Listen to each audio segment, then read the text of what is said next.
Hola amigos, mi nombre es Elizabeth Solórzano Tovar. Yo soy docente de la Universidad Nacional de Colombia, del Departamento de Matemática y Estadística, Facultad de Ciencias Exactas y Naturales, sede Manizales. Hoy vamos a ver un tema muy importante de cálculo integral, que es el concepto de área e integral definida. En esta sesión se considera el problema de encontrar o calcular el área de regiones acotadas o limitadas por el eje X y la gráfica de una función no negativa continua, y igual a f de x definida sobre un intervalo cerrado a, b. Antes de eso vamos a mirar o recordar algunas áreas de algunas regiones de figuras planas.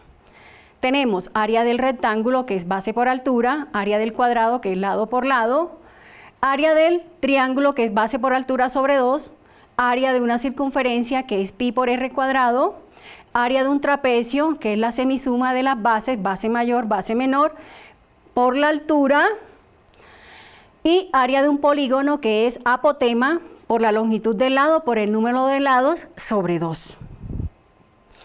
Entonces empezamos. Nos proponemos a encontrar el área de la región limitada por el eje X y la gráfica de una función y igual a f de x continua y no negativa en un intervalo cerrado. Intuitivamente, la idea de área bajo la curva debe ser muy clara, ¿no? Lo que haremos para calcular el área requerida será aproximar su valor con el área de regiones más simple. Vamos a utilizar entonces el área de un rectángulo. Vamos a inscribir rectángulo o a suscribir rectángulos debajo de la función esta, que es continua, positiva y acotada en este intervalo cerrado. Entonces miremos, vamos a hacer entonces unas subdivisiones de ese intervalo a, b. A cada subdivisión o cada basecita de ese rectángulo lo vamos a llamar deltica. Ese deltica lo vamos a calcular de la siguiente manera. La longitud del intervalo es b menos a. Ahora, si vamos a hacer subdivisiones, esas n subdivisiones que vayamos a hacer, entonces la longitud de cada basecita de ese rectángulo, que las vamos a considerar iguales, las vamos a tomar como b menos a sobre el número de subdivisiones que vamos a hacer. Entonces miremos, pasemos acá al tablero y miremos algo. Esas subdivisiones que vamos a hacer y cómo vamos a llamar a cada elemento de esa subdivisión. Entonces tenemos esta función f de x, ¿sí?, que está dibujada ahí en ese intervalito a, b. Entonces vemos que a, b es un intervalo que es cerrado. Entonces tenemos tres características de f.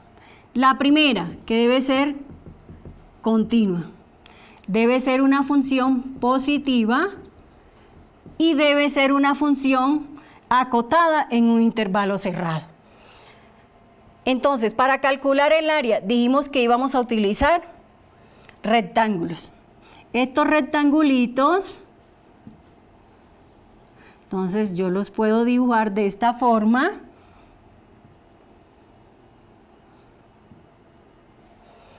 Aquí. Entonces miremos,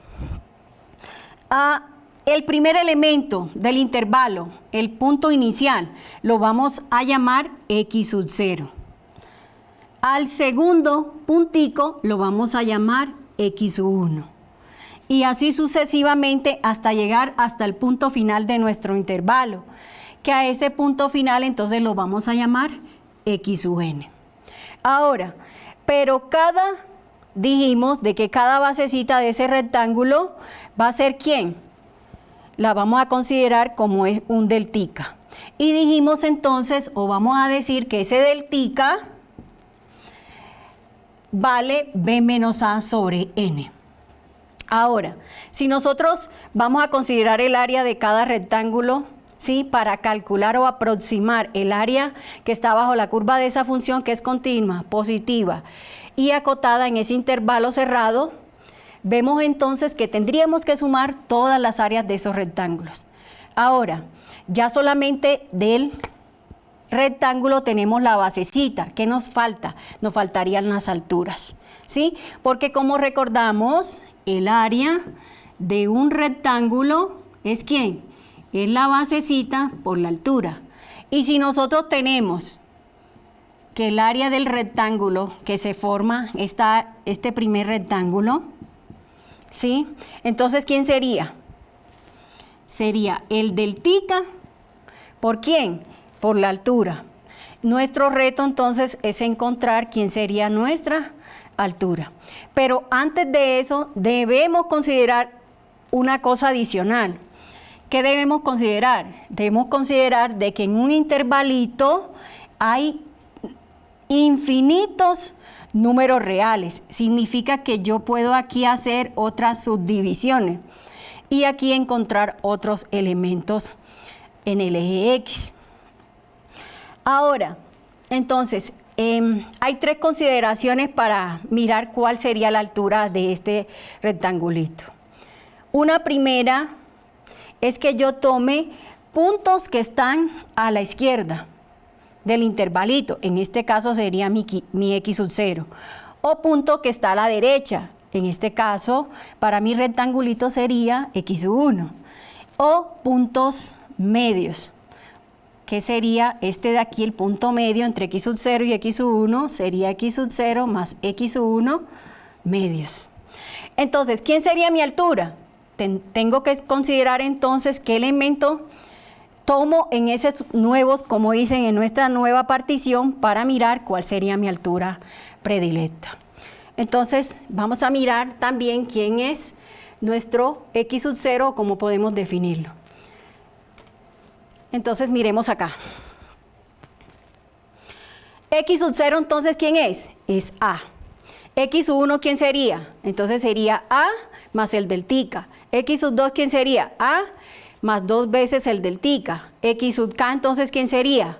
A más K veces el deltica. Y recuerden que X sub N es el último punto de nuestro intervalo.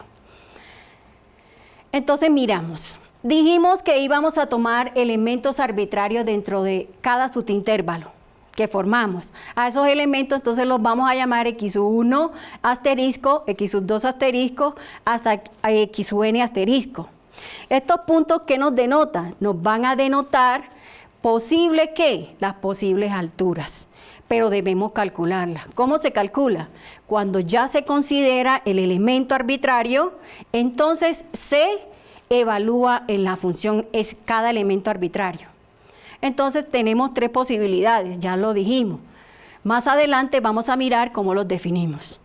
Entonces, el área de cada rectángulo, ¿cómo me quedaría? Me quedaría el deltica por F del elemento o del punto arbitrario dentro de cada subintervalo. Entonces, el primer área de mi primer rectangulito, ¿quién sería? Sería el deltica por el F de X sub 1 asterisco.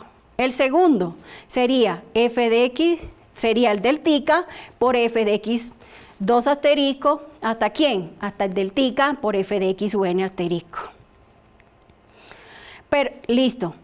Ojo, recordemos aquí que si tomamos elementos, si hacemos N particiones, entonces vamos a estar hablando de un área aproximada. Significa que el área bajo la curva de esa función va a ser el área aproximada de cada área de esos rectángulos. Entonces, ¿qué tenemos? Tenemos que el área aproximada me va a ser el delta multiplicada por cada una de las alturas que nosotros hallamos. Significa esos F de X sub K asteriscos que hemos escogido de esos puntos arbitrarios, ¿sí? Entonces, ¿qué tenemos en conclusión? Tenemos que el área aproximada va a ser la suma desde K igual 1 hasta N de todos esos deltas que dijimos que las basecitas de cada rectángulo de eso deben ser la misma, ¿sí? Entonces, por eso cada rectangulito va a tener la misma base. Lo que me va a variar es la altura, porque en cada subintervalo yo voy a tomar un punto arbitrario que es el que me va a calcular la altura de ese rectángulo, ¿sí? Entonces, el área aproximada realmente quedaría el delta, que va a ser entonces un elemento que va a ser como una constante dentro de esa suma, y me va a quedar entonces que la variación la voy a tener del punto arbitrario que yo tenga, ¿sí? Entonces, por eso me va a quedar que es la suma desde k igual 1 hasta n del delta por f de los x sub k asterisco. Mire que entonces va a depender todo del punto arbitrario que yo escoja. A esa suma o a esa aproximación se le conoce como sumas de Riemann, ¿sí? Y tenemos tres candidatos para esos puntos arbitrarios. Tenemos entonces candidatos que yo escoja elementos por la izquierda como se los estuve mostrando, ¿sí? O coger elementos por la derecha o coger puntos medios. Cuando uno coge elementos por la izquierda, entonces voy a llamar a eso sumas de Riemann por izquierda. Cuando se cogen elementos por derecha de ese tutintervalo, entonces a eso le voy a llamar sumas de Riemann por derecha.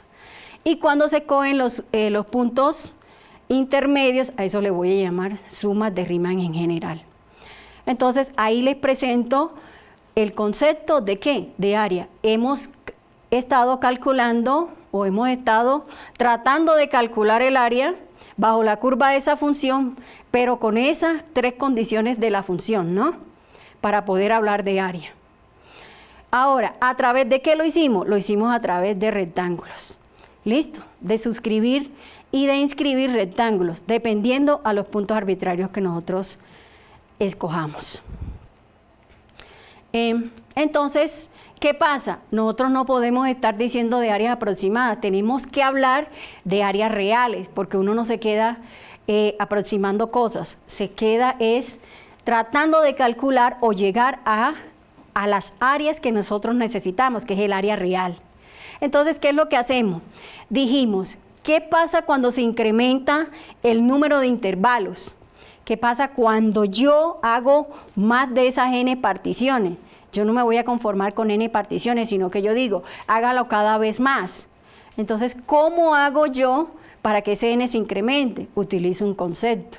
El concepto que me permite hacer este acercamiento a valores que yo necesito es el concepto de límite. Entonces, aquí lo que se hace en el proceso es repetir lo mismo, pero cada vez asumiendo n, ¿qué? N subdivisiones cada vez más grandes, ¿sí? Entonces, nuestra área real, ¿quién va a ser?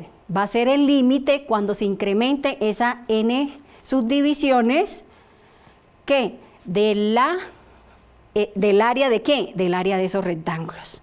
Entonces, ¿cómo me va a quedar mi área real? Va a ser el límite cuando n se incremente o se haga mucho más grande, un elemento mucho más grande de la sumatoria desde los k igual a 1 hasta n. ¿De quién? De las alturas de esos rectángulos, de esos puntos arbitrarios que debo mirar, de que estoy considerando esos puntos arbitrarios, por la base de esos rectángulos que todas son la misma. ¿Listo? Entonces me va a quedar esa definición de área real. Que el área real entonces, bajo la curva de esa función, va a ser el límite de una sumatoria. Pero miremos aquí tenemos un concepto adicional que tenemos que recordarle algunas propiedades, y es que estamos hablando de sumatorias, ¿sí? Bueno, acá entonces les presento con más detalle, ¿sí? Y mirando realmente las tres condiciones que habíamos puesto de f. La primera, que f sea continua, ¿sí? Que la función sea positiva, y la segunda, que esa función esté definida en un intervalo cerrado. Entonces, son tres condiciones para yo empezar a hablar de ¿qué? De área bajo una curva. ¿Listo? Y entonces el área, el proceso que se hace es todo el proceso que hicimos, ¿sí? De aproximar el área a través de esos rectángulos e incrementar después el número de subdivisiones. ¿Listo? Entonces vemos que el área es igual a ¿quién? Vuelvo y le repito, el límite de una sumatoria. Entonces tengo un tema aquí o dos temas que debo mirar. Debo mirar entonces quiénes son los puntos arbitrarios y debo mirar entonces algunas propiedades o concentrarme en ¿qué? En lo que es las llamadas sumatorias. ¿Por qué? Porque tengo que hallar el límite de una sumatoria. Entonces debemos recordar un poco esos esas definiciones y esas propiedades que se pueden aquí y que no se pueden hacer. ¿Listo? Entonces, ahora, pero ¿qué pasa cuando yo no quiero decirle que las subdivisiones de esos rectángulos sean las mismas? Porque yo estoy asumiendo aquí en un plano en que todas las subdivisiones que yo haga las haga igual. Pero ¿qué pasa cuando yo no quiero hacer eso? ¿Sí? Entonces, cuando yo no quiero hacer eso, entonces hablamos de algo que se llama norma de la partición. No necesariamente que las basecitas de esos rectángulos deben ser la misma, pueden variar. ¿Listo? ¿Y cómo hago eso? Simplemente entonces el deltica, entonces voy aquí al tablero a mostrarles algo. Entonces, cuando la partición, ¿sí?, o la norma de la partición de esos subintervalos, ese deltica no es la misma, entonces ¿cómo hallo el delta? Porque este deltica que tenemos acá, ¿sí?, es cuando el número de subdivisiones que yo haga tiene que ser la misma para cada rectángulo. Cuando es distinta, entonces el deltica ya cambia, ¿sí? Este deltica va a cambiar. Y este deltica entonces va a ser ¿quién? El x sub k menos el x sub k menos 1. Recordando que yo les había dicho cómo se hallan estos, ¿no? ¿Quién va a ser x sub k? Recuerden que x sub k va a ser a más k veces ¿quién? Delta de x. Listo. Pero entonces, en este caso, ¿valdría esto? Bueno, como fórmula de pronto. Pero ¿qué es lo que realmente asume esto? Entonces, miremos acá un poquito.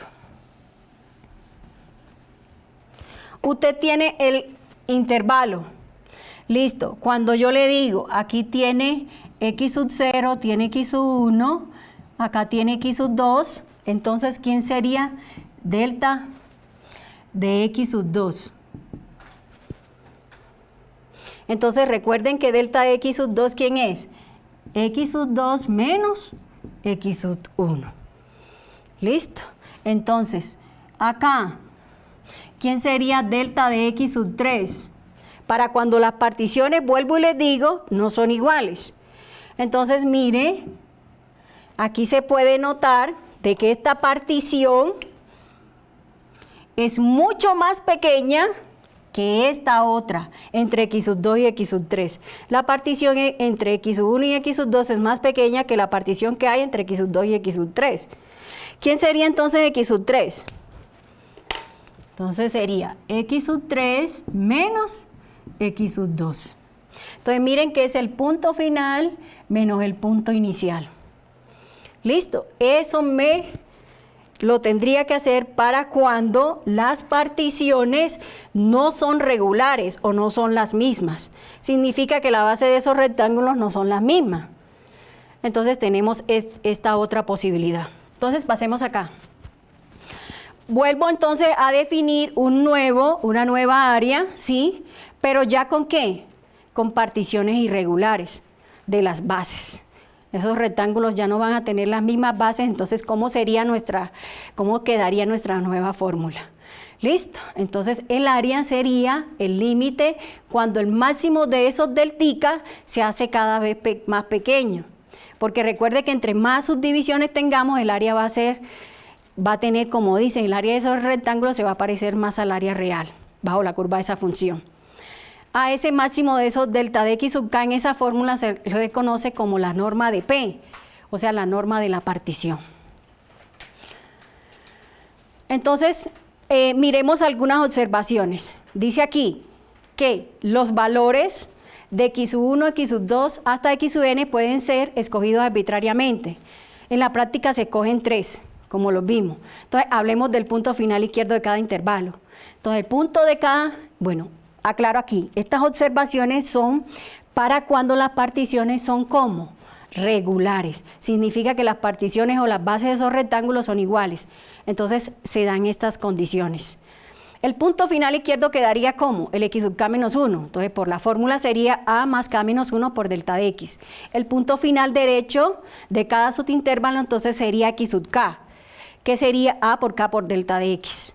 El punto medio de cada subintervalo, entonces sería X sub K menos 1 más X sub K sobre 2, nos quedaría como A más K menos 1 medio por el delta de X. ¿Sí?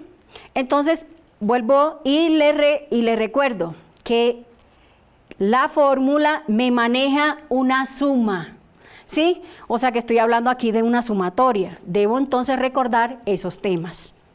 Entonces me voy acá y miramos. Entonces hablemos de la suma. La suma de n términos desde A1 hasta n se escribe como ¿qué? Como la suma, esa m invertida muy elegante, desde k igual 1 hasta n de los a sub k. ¿Que eso entonces quién es? Esa m escrita así de esa manera, elegante, escrita, bueno, más bien una e elegante, ¿no? Va desde dónde a dónde, desde k igual 1 hasta n. K indica la suma. A sub k es el késimo término de la suma, 1 es el índice inferior de la suma y n el índice superior de la suma. Entonces, si yo tengo la suma desde k igual 1 hasta n de los a sub k, esa e elegante o esa m al revés elegante, lo único que hace es escribir más, ¿sí? Porque eso no hace sino eso, ¿sí? Escribir más. Ya depende entonces de el inicio y el final de ¿qué? De dónde se comienza esa suma. Entonces aquí vemos que el inicio de esa suma comienza en 1 y termina en n. Vuelvo y le repito, esa elegante lo único que hace es escribir los más. Esa suma, a eso se le conoce como suma. O sea, ¿cómo se puede escribir una suma de una forma más abreviada, de una forma más sencilla? Para ella tenemos algunas propiedades. Hay una que es el cambio de variable. Cambie la letra por otra, si no le gusta K, utilice I, si no le gusta I, utilice J. Hay otra propiedad que es la propiedad homogénea. Significa que cuando usted multiplica una constante dentro de una suma, simplemente saque la constante y aplique la suma que al elemento de la cual depende la suma. La propiedad aditiva, usted puede sumar dos términos o restarlos, ¿sí? Y los términos usted los puede, como dicen, separarlos. Separar estos términos acá de este lado y estos términos, como está aquí. Usted tiene la suma desde k igual 1 de los a sub k, más o menos la suma de ¿qué? De los términos de b sub k. Desde el mismo inicio hasta el mismo final. Entonces, ¿cómo se puede reducir eso? Se puede reducir de la forma, la suma desde k igual 1 hasta n de los a sub k más los b sub k o los menos b sub k. ¿Listo? Aditiva para límites. Entonces, ¿qué es lo que tenemos aquí? Uno puede decir, bueno, esto comienza en 1 y termina en n, pero yo quiero un punto intermedio.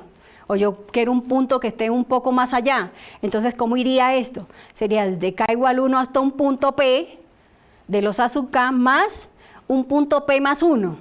¿Hasta dónde? Hasta Sn. Hay otra que es una propiedad muy importante, que es la propiedad de cambio de límites, que uno puede decir, bueno, si yo no quiero comenzar en este punto, sino que quiero comenzar en uno distinto, entonces, ¿cómo hago? ¿No lo puedo hacer? No, sí lo puede hacer. Sino que entonces simplemente comienza en el punto que necesita y final. Y hay unas sumas que son las sumas importantes, como las que aparecen aquí. ¿Cuál es la suma de C? Sí, desde k igual 1 hasta n, entonces va a ser ese C ¿por qué? Por el punto final, que es n. La suma de los primeros de la suma de 1, 1, 1, n veces, entonces eso va a ser 1 por n. Y otras que tenemos, que cuál es la suma de los primeros k naturales, ¿sí? Entonces sería n por n más 1 sobre 2. ¿Cuál es la suma de los primeros naturales al cuadrado? Que sería n por n más 1 por 2n más 1 sobre 6. ¿Cuáles serían la suma de los primeros n naturales al cubo? Que sería n por n más 1 sobre 2 al cuadrado.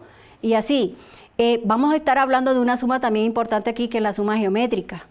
¿Cuál es la suma de una constante por un elemento que tiene una base fija, pero que el exponente varía? A eso le llaman una sumatoria o una suma geométrica finita.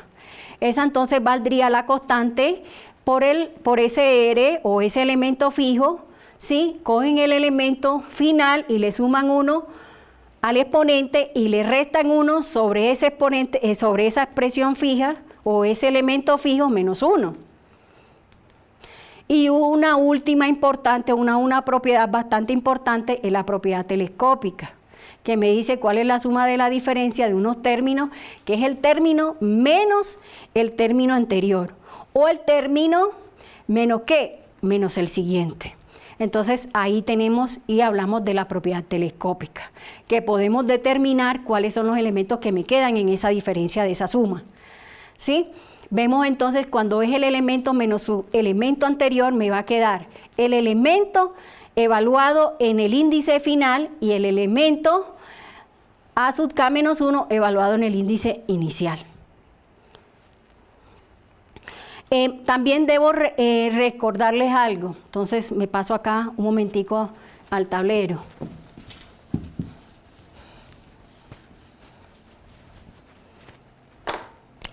Tenemos que el área, dijimos que era el límite cuando n tiende a más infinito de la suma de los k igual 1 hasta n de los f de x sub k asterisco por los delta de x.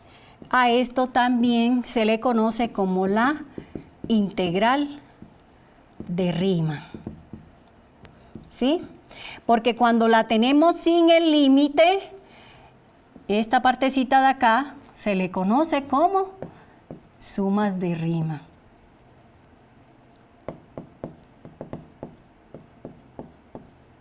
¿Sí?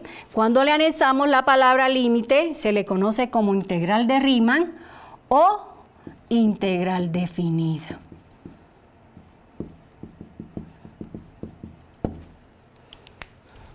Bueno amigos, hasta aquí llegamos con esta parte del concepto de área, ¿sí? Hasta introducir lo que es integral definida. En otros nuevos videos nos estaremos viendo y mirar un poco más detalladamente lo que es la integral definida. ¡Chao!